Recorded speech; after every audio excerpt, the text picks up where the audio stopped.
Welcome to the Single Father Podcast. I am your host, Kendall Donaker. This podcast is dedicated for anyone out there who's dealing with mental health and fatherhood. You'll hear about my struggles, my defeats, my victories, my highs, my lows, my triumphs, my tribulations, and everything in between. I like to call this a collection of journal entries into my struggle and adapting to single fatherhood.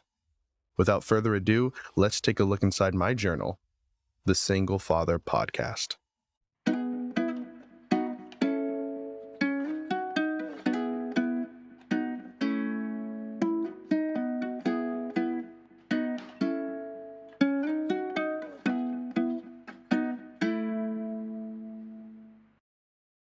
Well, hello, my dear friends, my pack. It is Kendall Donaker, your host, or as I like to call myself, Father DZ. It's a working title. It'll catch on, trust me. I am very happy that you joined me on this episode today. It has been quite the week for me. It's been a week of hypocrisy and reflection and a little bit of self-deprecation, but also a little bit of positive self-reflection as well. And I want to tell you a little bit about what I've been going through and experiencing. Recently, I did a podcast called The Benefits of Being Single. And admittedly, today, I feel a little bit of the opposite. Period. I mean, just period. I feel like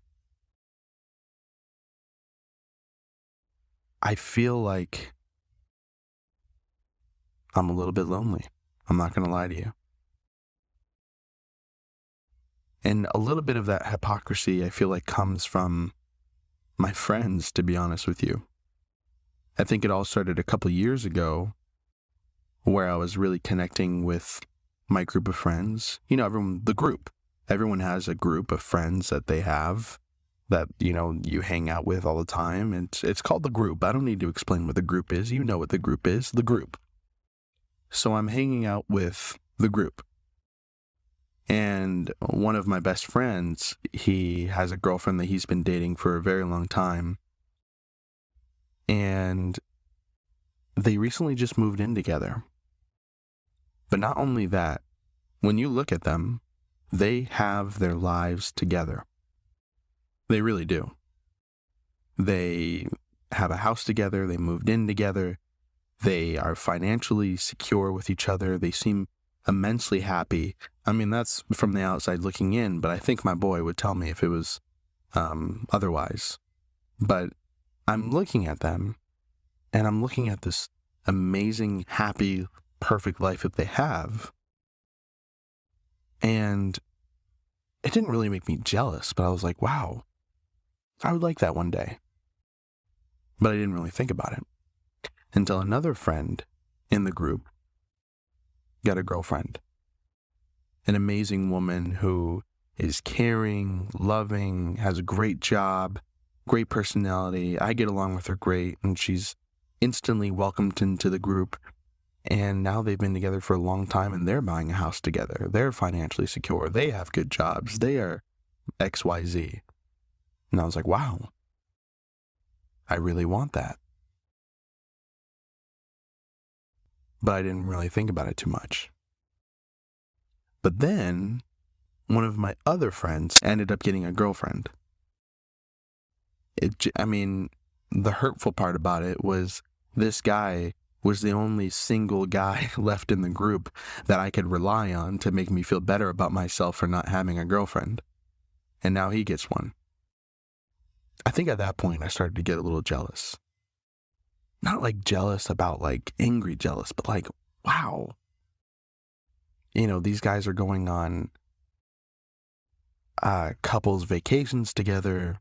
I'm seeing all these pictures with, all these beautiful hand-holding couple pictures on Instagram. And I guess I just felt left out. And I want to clarify, because it's not like left out of the group per se, but left out of life because I'm looking at them, right? And we're all sitting down and we're laughing and we're talking about the girls that I hooked up with, the girls that I'm talking to, or the girls that I'm matching with, or blah, blah, blah. But at the end of the day, when it's all said and done, my friends are going home to their loving girlfriends and having someone that cares about them right next to them at night. And me, I'm going home to Tinder. And something about that just felt so out of place to me, you know? And I know, I get it. It's hypocrisy because the name of my podcast is called the Single Father Podcast. And look, I've embraced that. But there's something about that I feel like I'm really just missing in my life. And I don't know. I feel like in a lot of ways, I regret a lot of the decisions I've made in the past. And I've put a little statement on my social media not too long ago addressing this. In the past, I'll say that anyone who's been listening to this podcast for a while knows that my father was no role model to me when it came to women. So the only time that I really got to learn about how to treat a woman or what it's like dating or the college experience or whatever the case may be was from movies and TV shows. And it was only until later in life that I realized it's a very dramatized version of what reality really is. So when I got to college, I felt like college was what I saw in Van Wilder, the movie. I don't know if any of you have saw that, but it was kind of about a guy who is this really charismatic, life of the party guy who goes around sleeping with a whole bunch of women and getting drunk and just having a good time. And that's what I thought college was about. And sure, I had that little nagging voice in the back of my head directing me of right from wrong, but at the time I was kind of angry at the world and I just thought, well, hey, this is college. But during that time, during that process of pain and confusion, I think I disappointed a lot of people. And I want to clarify that. I think I disappointed a lot of women who were expecting something better from me and only got this shallow version of myself. I've heard a lot of women back in the day. I said some hurtful things. I was rude. I led people on. I don't think I really cared. I don't think I really cared about anything during that time. And look, a lot of people subscribe to the notion of hashtag no regrets. And I like that, I do, but no offense to anyone who subscribes to that, but that's never really been me. I don't believe in it. Because there are some things that I regret in life. Or at least some things that I wish weren't true. Which I feel like is just another word for saying you regret something. I wish a lot of things weren't true about the way that I was in college and when I was younger. You see, I was kind of sexualized when I was younger with family and things like that. Nothing like sexual abuse or anything, but like, let's just say I felt like the only thing that I was good for was sex and making people laugh. I felt like those were the only things that were working for me. My family was a mess. I didn't have a lot of money at the time, and I felt like the only thing that I really had to offer was sex and comedy. So I'd go around making people laugh at whatever expense or whose ever expense, or even if it was at my own expense. I tried to make people laugh all the time. And I tried to have sex all the time just because I felt like that's the only worth that I brought to the table. That's the only thing I could feasibly see that I could bring value to in a relationship. Eventually, that didn't really work out for me, obviously. The comedy started being less funny, and the sex stopped being as important or necessary or relevant or existent. And when people found out my name, you see, my name was really synonymous with bad behavior back in the day. So much so where I think I spoke about this before, but I started going around and reintroducing myself as Kay. I'd introduce myself to Kay everywhere instead of Kendall. Because in my head, I thought if people got the chance to know Kay, then once they found out that I was Kendall, it wouldn't make things just as bad. Because I wanted to change, right? This is the time where I desperately wanted to change the way people see my name.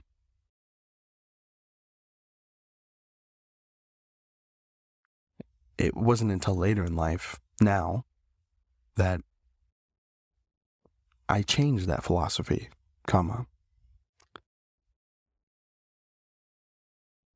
I really wanted people to, I wanted people to know Kendall. I wanted people to know me. I didn't want to be someone else. I wanted people to know me. I have a daughter, and I want her to grow up not hearing bad things about her father. So for years now, I've been trying desperately to change the way people see my name. And for some, it's set in stone, and for others, I promise there's more of me yet to see. But I say all this because it's been a contributing factor to why I am still single. I've been so afraid. I think my therapist would say it's a result of my mother, stemming back all the way to her. She's not in my life right now, and for good reason. But maybe it's a form of not trusting her and not trusting women or not trusting relationships or not trusting commitment, or I don't know what it is. But I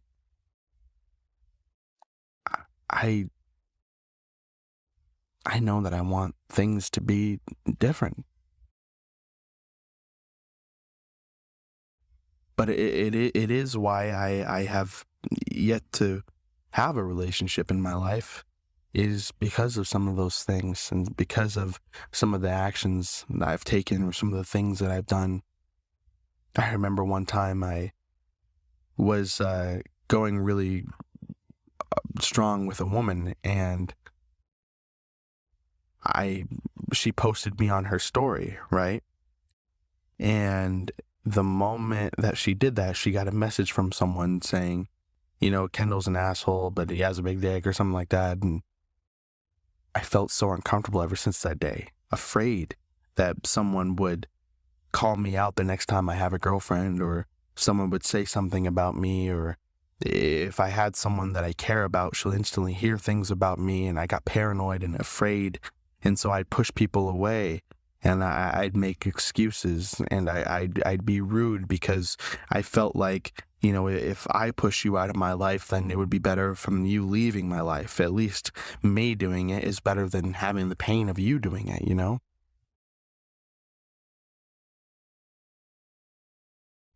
And that was the wrong choice to make. I understand.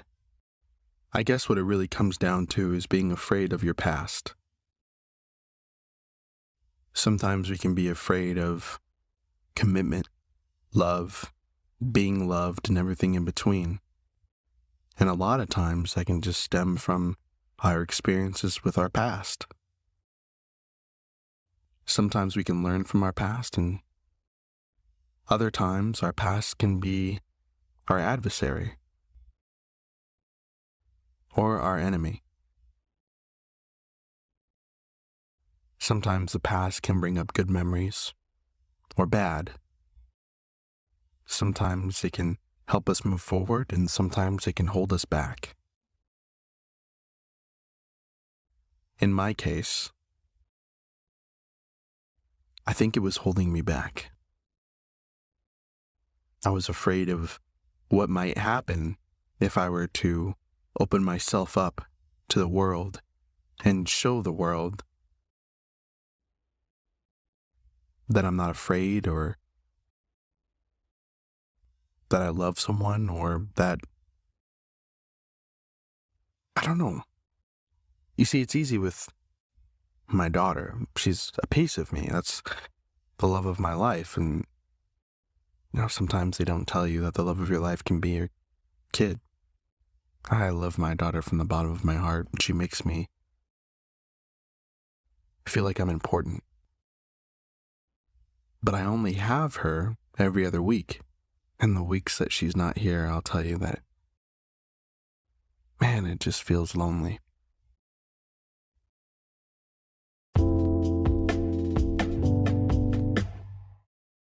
If you haven't heard about Anchor by Spotify, it's the easiest way to make a podcast, with everything you need in one place. Let me explain. Anchor has the tools to allow you to record and edit your podcast right from your phone or computer. When hosting on Anchor, you can distribute your podcast on listening platforms like Spotify, Apple Podcasts, and more. It's everything you need in one place. And best of all, Anchor is totally free. Download the Anchor app or go to anchor.fm to get started.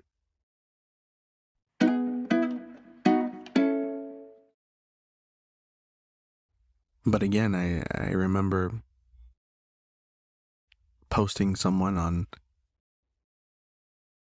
my story and them immediately reaching out to the girl and telling her things about me. And I guess ever since then, it was kind of a traumatizing experience that I've been afraid to share with anyone else. If I commit to someone and post someone, will they suddenly get inundated with messages about me in regard to my past? Will people look at me differently now that I am the person that I am now, and say we don't judge him from his past anymore? Will they leave me alone? Will they attack me? Will they try to destroy me? It's a lot of things that I think about in my head. And I guess it's been holding me back for a long time. Being afraid of what people might think about me.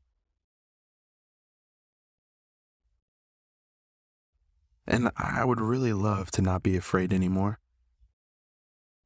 I want to experience complete and utter bliss with someone without fearing my past mistakes, without fearing judgment of the mistakes that I've made in the past and the decisions that I've taken.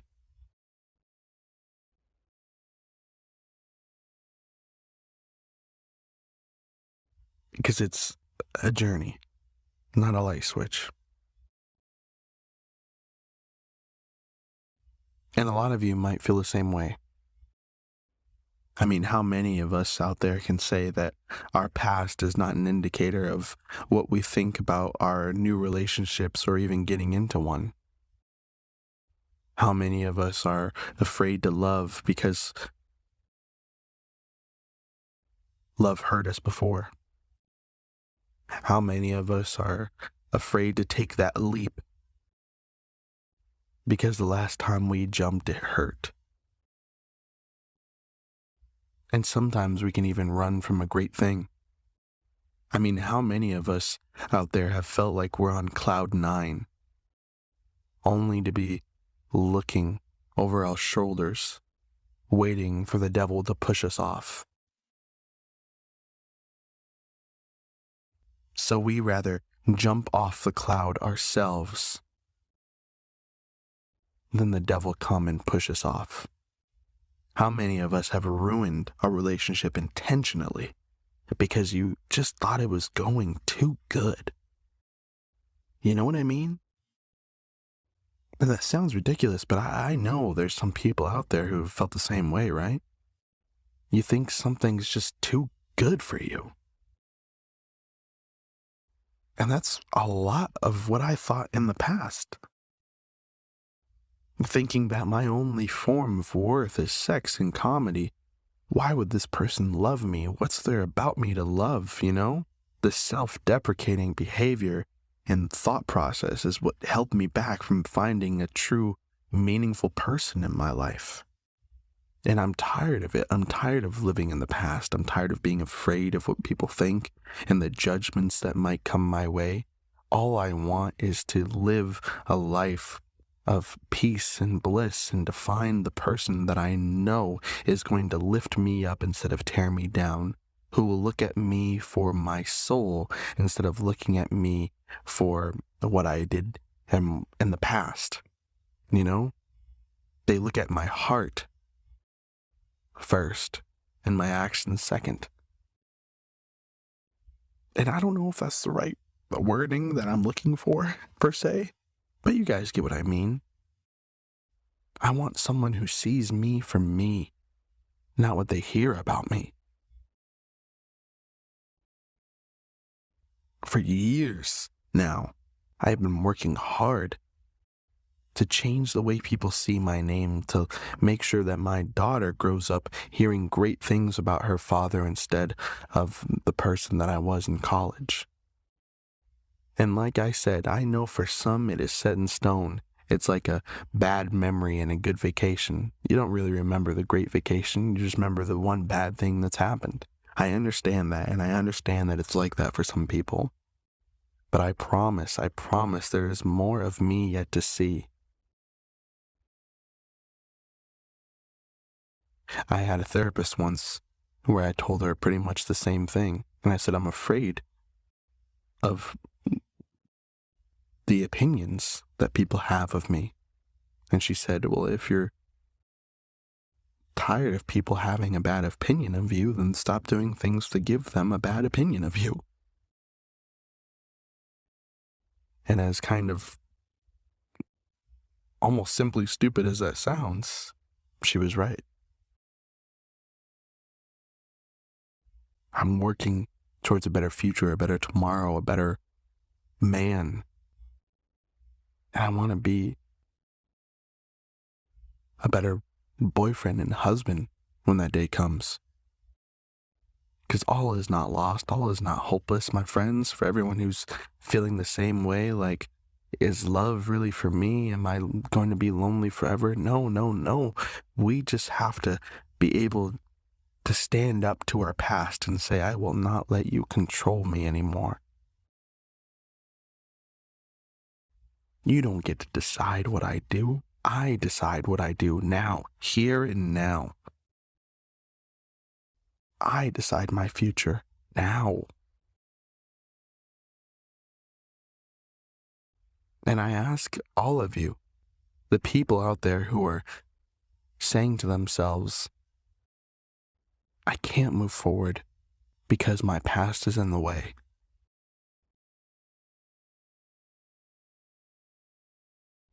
Then go around it. Move forward. You can. You can. And to anyone who needs to hear that, I just want to tell you that you can move forward.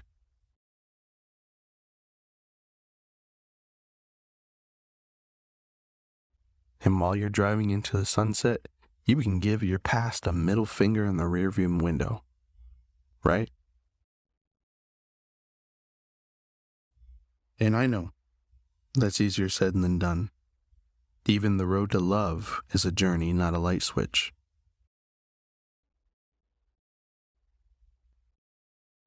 But we're a pack, and I know that we're in this together. And I'm happy that I got the opportunity to vent with all of you today. Because boy, did it help me put some things in the past and keep them there where they belong.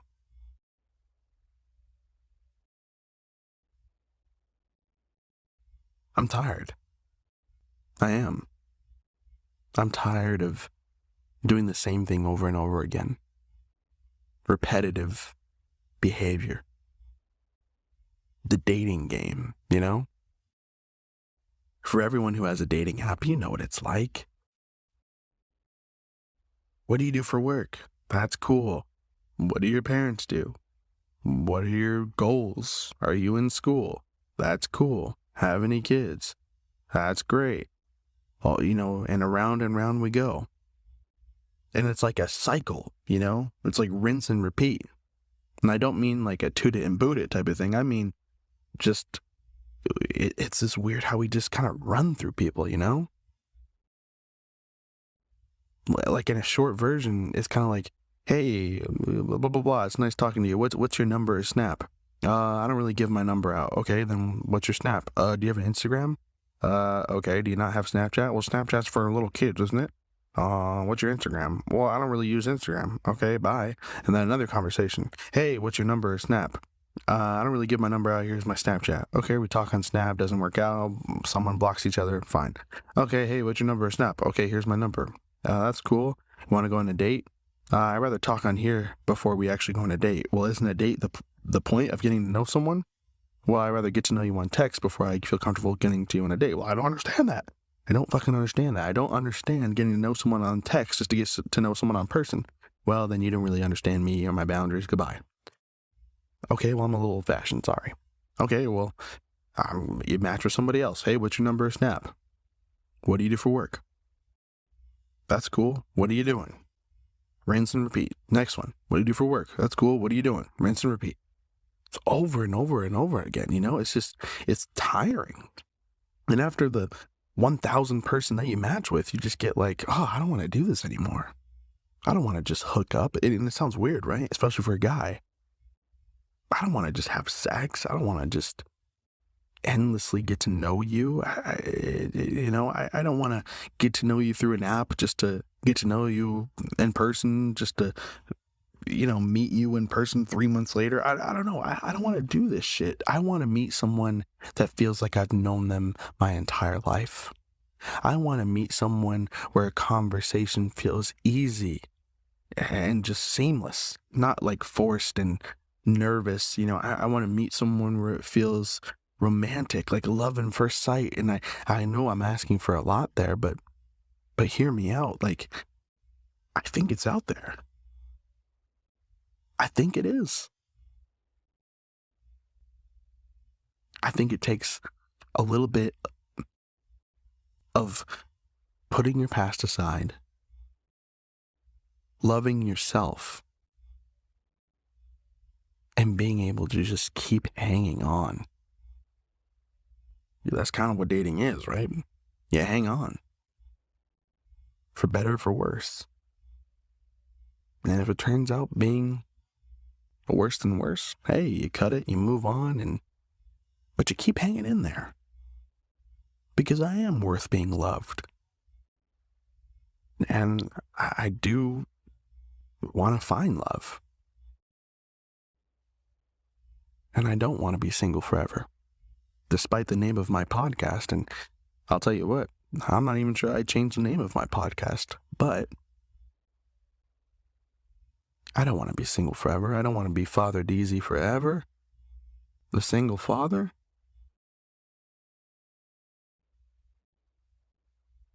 I want to find my person. I want to go on vacations with my friends. I want to be as happy as they are.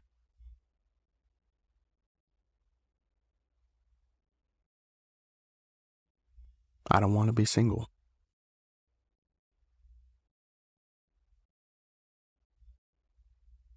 And I know it will take time. But hey, all we got is time, right? I'm willing to wait. And I'm willing to put in the work. For someone else and myself. Guys, I really think that love is just yet to be found.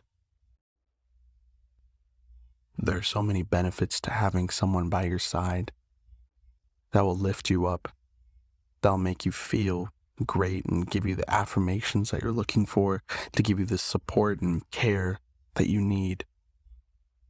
There is someone out there for you, for me, for all of us. I think we just have to keep hanging on. And when that day comes, I'll be right here to tell you how it is. I'll tell you the good times, the bad times, and everything in between. I'll tell you about my trials, my tribulations, and the times that I mess up and the times that I do things right.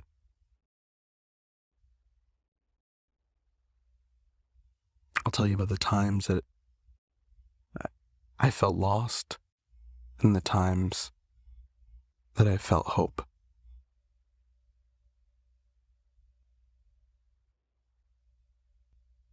But most of all, I'll tell you thank you. Thank you for letting me vent with you today. I'm the single father, Kendall Donaker, Father DZ. You can follow us on Instagram, Facebook at the Single Father Podcast. If you want to be on the show and come vent with me, direct message me on Instagram. Message me and let me know what you think of the show. I think there's a link in this episode to support the show if you can. Anything helps. It just would allow me to get more quality content and possibly some amazing guests on the show as well. I like doing this. So please like, subscribe, share, comment, leave a review. It really helps. I'm hoping to get some sponsors on the show soon and boost up content. I really, it's cathartic for me, and I hope somehow maybe it helps you. And I know what you must tell yourself over and over in the darkness. You try to hold back all of the thoughts. But you know, one day, someone is just going to want you just the way you are. And they're going to tell you to lend me your voice. Let me see your face. Let me start to show you what I see. To bring you close. And let your words that you try to forget, they'll break through the silence. Let me see your past that you regret deep down below. Show it all. Anything you want to say, I'll be right here. I'll listen. Just let me close to your heart. And on that day, when someone tells you exactly what you've been waiting to hear your entire life, don't run. Because you don't always have to let someone close to your heart have control over your heart. There's a difference. Take a leap of faith, my friends. It just might be what you were looking for. Thank you for letting me vent with you today. Until next time, bye-bye.